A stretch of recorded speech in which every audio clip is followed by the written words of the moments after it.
Bismillahirrahmanirrahim. Assalamualaikum warahmatullahi wabarakatuh.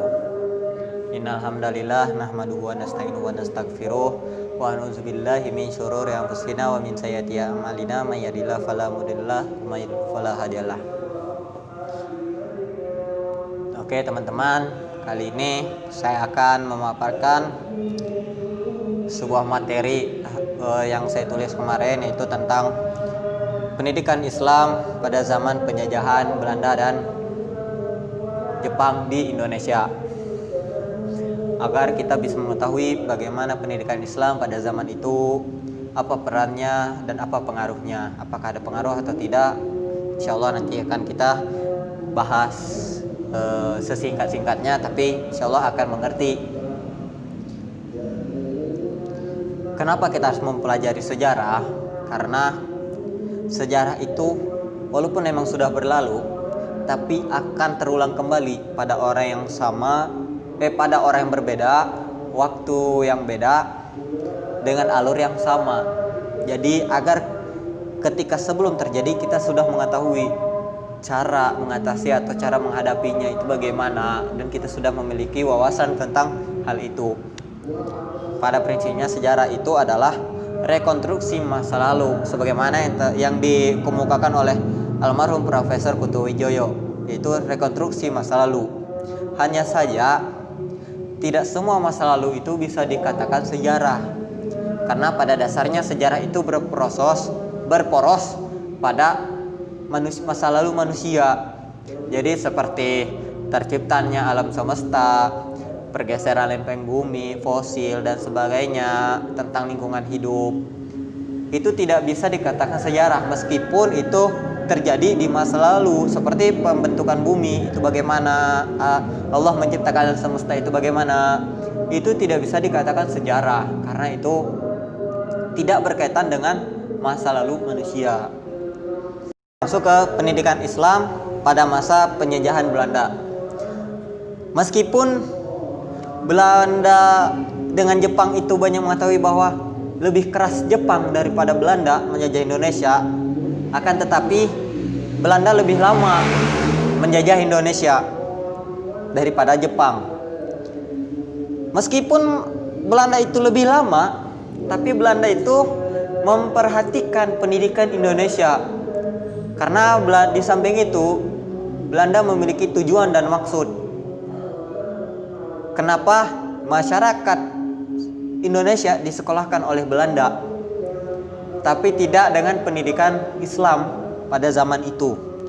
Jadi Belanda itu memerhatikan pendidikan Indonesia di zamannya, karena dengan tujuan agar masyarakat yang dijajah oleh Belanda itu bisa membaca aturan-aturan yang dibuat oleh pemerintah Belanda pada zaman itu, sehingga didirikan oleh Belanda di setiap kabupaten provinsi itu sekolah-sekolah dasar, tapi tidak dengan pendidikan Islam. Pada zaman itu pendidikan Islam itu sudah ada terlebih dahulu sebelum penjajah mengadakan namanya sekolah dasar pada zaman itu. Yang sekolah dasar pada zaman penjajahan itu hanya membahas pelajaran-pelajaran umum, tidak dengan pelajaran agama. Dan agamanya pun itu yang dibawa adalah agama Kristen yang dibawa oleh Belanda pada zaman tersebut. Adapun pendidikan Islam pada zaman penjajahan tersebut yaitu diadakan di musola, masjid, di pesantren dan sebagainya yang bersifat non formal. Nah, pada zaman penjajahan Belanda, bagi Belanda itu pendidikan Islam pada zaman tersebut itu tidak ada gunanya gitu. Jadi para penjajah itu berusaha ingin menghapuskan pendidikan Islam di Indonesia, akan tetapi mayoritas pada zaman tersebut Islam sudah besar, Islam sudah banyak yang masuk ke agama Islam. Jadi sedikit kewalahan bagi penjajah untuk menghilangkan kultur Indonesia itu Islam, itu susah. Agama-agama Islam ingin dimusnahkan oleh penjajahan itu susah, karena mayoritas Indonesia itu pada zaman penjajahan sudah beragama Islam.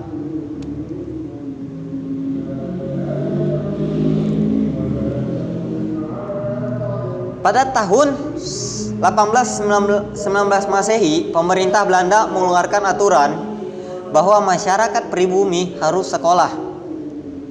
Oleh karena itu, Belanda mendirikan sekolah dasar di setiap kabupaten yang ada di Indonesia agar sistem pendidikan sekolah dasar merata dan bisa dirasakan oleh seluruh masyarakat Indonesia. Dengan tujuan itu tadi, jadi agar seluruh masyarakat Indonesia itu bisa terjun ke bagian pengurus, pemerintahnya, dan sebagian juga bisa membaca aturan-aturan yang sudah ditetapkan oleh pemerintah.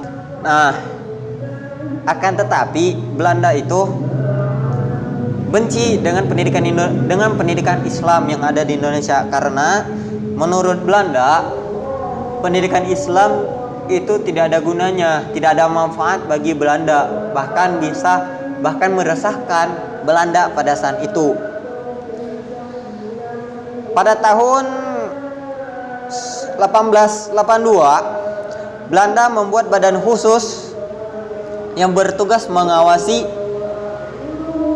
kehidupan beragama dan pendidikan Islam, agar Islam pada saat itu tidak begitu bebas sehingga diawasi oleh Belanda. Nah, pada tahun 1925 Masehi, Belanda mengeluarkan peraturan yang lebih ketat bahwa tidak semua kiai boleh mengajarkan pendidikan Islam, mengajarkan pelajaran mengaji. Peraturan ini dikeluarkan karena terbentuk ormas-ormas pendidikan Islam seperti Muhammadiyah, Syarikat Islam, Al-Irsyad, Nahdlatul Wathon, dan lain sebagainya. Oleh karena itulah, mulai saat itu para penjajah Belanda mulai mengeluarkan aturan yang ketat untuk para kiai agar tidak mengajarkan ajaran agama Islam, pendidikan Islam dengan leluasa. Karena itu tadi tidak ada untung dan bahkan bisa merugikan Belanda pada saat itu.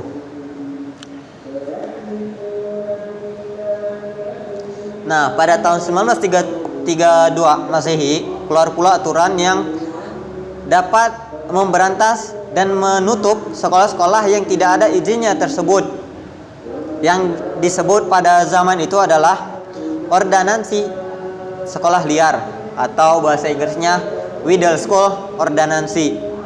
Peraturan ini dikeluarkan setelah munculnya organisasi-organisasi nasionalisme pada tahun 1982 yang berupa Sumpah Pemuda.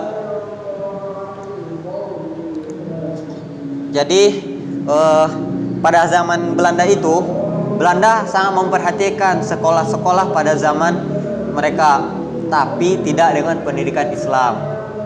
Gitu, berbeda dengan pendidikan Islam. Dan pendidikan Islam pada zaman Belanda makin lama makin kalau bahasa keseharian kita itu dikekang dan tidak merasa bebas gitu. Jadi terbatas. Nah, pada saat itu. Nah, berbeda dengan pendidikan Islam pada zaman penjajahan Jepang.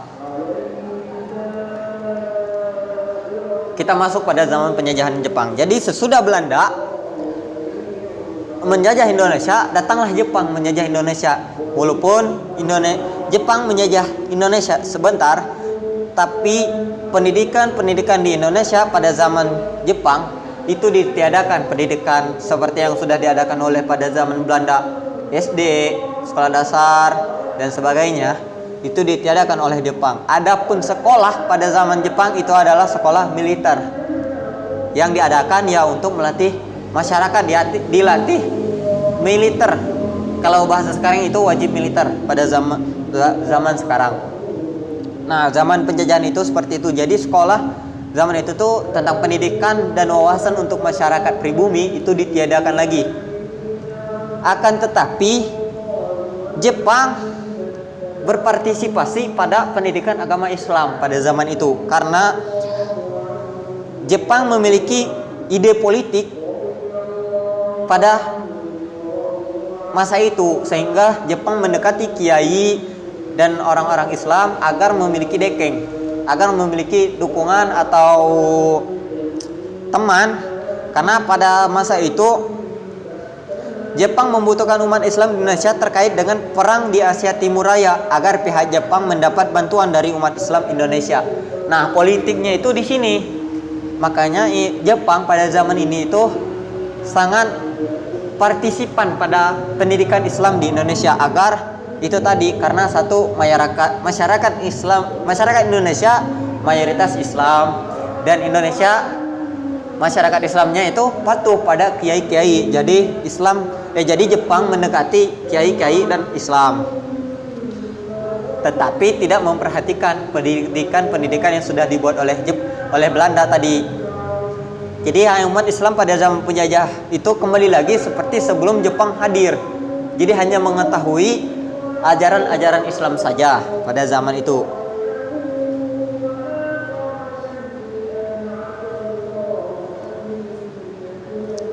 Kebijakan Jepang secara umum tersebut tentu pula berpengaruh pada kebijakan dalam hal pendidikan Islam di Indonesia.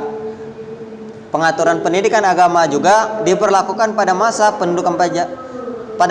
pendudukan penjajahan Jepang. Meskipun pada esensinya pengaruh itu juga dilakukan untuk mengawasi lembaga-lembaga pendidikan Islam yang ada di masyarakat. Jadi seperti itu. Nah, Jepang pada awalnya memberikan prioritas umat Islam di Indonesia untuk mengembangkan pendidikan Islam, utamanya syariat Islam. Jadi di awal penjajahan Jepang itu partisipan tadi yang saya bilangkan di awal. Jadi memberikan sepenuhnya Islam untuk berkembang di Indonesia, terutama untuk syariat Islam. Hal itu merupakan siasat yang dijalankan Jepang untuk kepentingan Perang Dunia II. Terbukti setelah Jepang mendapat tekanan dari sekutu, justru Jepang memperlihatkan dirinya sebagai penjajah yang lebih kejam dari Belanda. Jadi sebenarnya di balik ini Jepang itu keras. Jepang itu lebih keras daripada Belanda. Namun karena itu tadi politik, Jepang ingin bantuan, jadi Jepang menyembunyikan bahwa dirinya itu keras. Nah, setelah terjadi Perang Dunia Kedua dan dapat bantuan dari Indonesia tadi, karena merasa ya Jepang itu baik dan sebagainya. Nah, ketika sesudah Perang Dunia Kedua ini, Jepang melihatkan dirinya bahwa dia itu keras, lebih daripada Belanda. Sehingga pendidikan rakyat dan sebagainya itu terbengkalai pada saat itu. Nah, mungkin gambarannya tadi itu Jepang dan Belanda itu seperti itu. Meskipun Belanda lama dan Belanda itu benci ke Indonesia, ke umat Islam, tapi Belanda itu masih memperhatikan pendidikan formal di Indonesia tadi. Sehingga masyarakat Indonesia yang dijajah oleh Belanda itu tidak buta huruf. Ketika dijajah oleh Jepang, pendidikan yang sudah dibuat oleh Belanda dihapuskan oleh Jepang. Pendidikan formal, pendidikan agama Islam juga di akhir-akhir terbengkalai oleh Jepang. Karena Jepang hanya mencari muka di awal. Karena pada zaman penjajahan Jepang itu sedang terjadi peperangan atau konflik di Asia Timur Raya. Dan ketika sudah terjadi Perang Dunia Kedua, barulah Jepang melihatkan bahwa dirinya itu seperti ini, lebih keras daripada Jepang.